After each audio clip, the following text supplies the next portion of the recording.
It's Monday, February 13, and this is your Barbados Today evening update. I'm Fernella Wedderburn. Thanks for joining us. Topping the news, about 100 temporary public workers have gathered at the headquarters of the National Union of Public Workers for critical talks. The NUPW summoned the meeting to update its members on its salaries and wages negotiations with the government.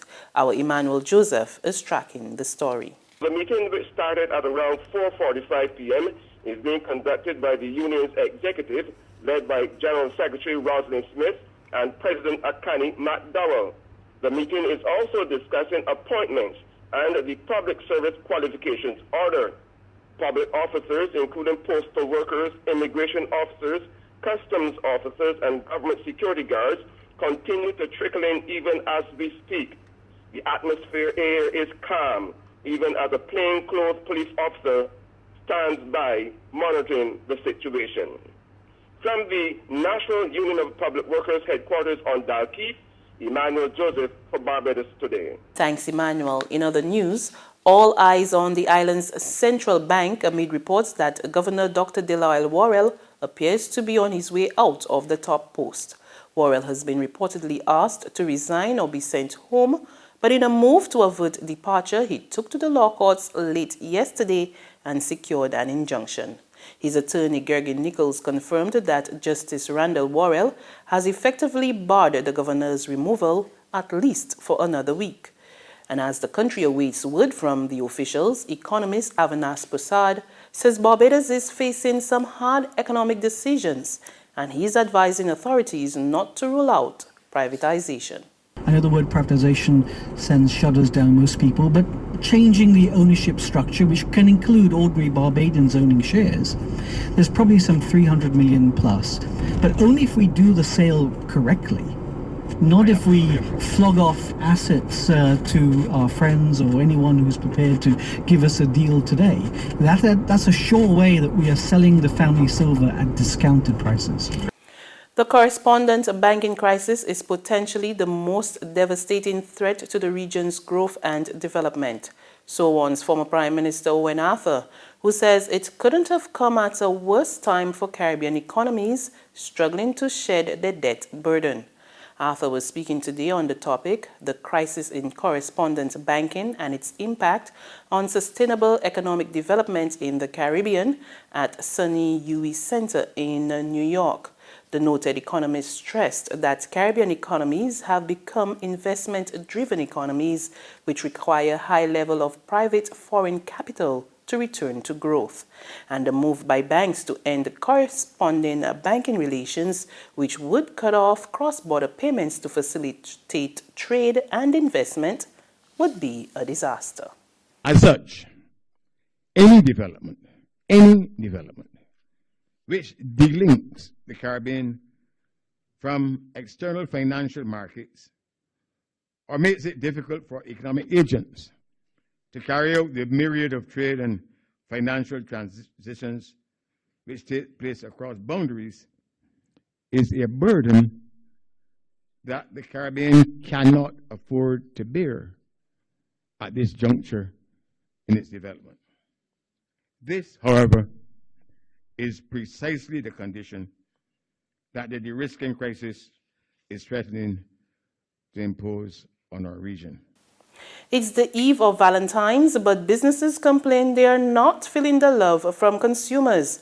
Our news team took to the city to see what's hot for the Day of Love, and operators say it's not as rosy as last year, but they're hoping things will improve tomorrow. People now starting to come because Valentine's Day is Tuesday, as you can see, and the sales are picking up. As you can see, there's a variety of different things you can get, but we notice people liking things with chocolate or a little gift set that has in champagne. They're not really staying to the classic beers. Okay. They prefer saying that with a beer or with a rose. You get something to drink, something to eat, something like that there. Or they might not even buy the basic stuff. They'll come and get a little shirt, something nice for the ladies. You might never know what they like. Okay, last year Valentine's was a Sunday, so we had the influx of customers on the Saturday. But this year it's a Tuesday, so we're now starting to see the customers filtering into the store. In terms of their choices, the perfume and cosmetics and the confectionery is usually the choices, but we also have various departments where you can choose other stuff. We just got started yesterday. What we do, we come up probably for 3 days. First day is to let people see that we're here. Second day now is a few sales. And tomorrow, we do our late shoppers. So tomorrow we will be swamped till 10 o'clock tomorrow night. We will be here. There's regional and international news after this short break. Get your paper, get your paper. Only 225, 220. Who? For what? That's the Bear Stare News. I don't read about that from Barbados today since last night. That can't only can't do. 220. Who? The Barbados Today, news you can trust.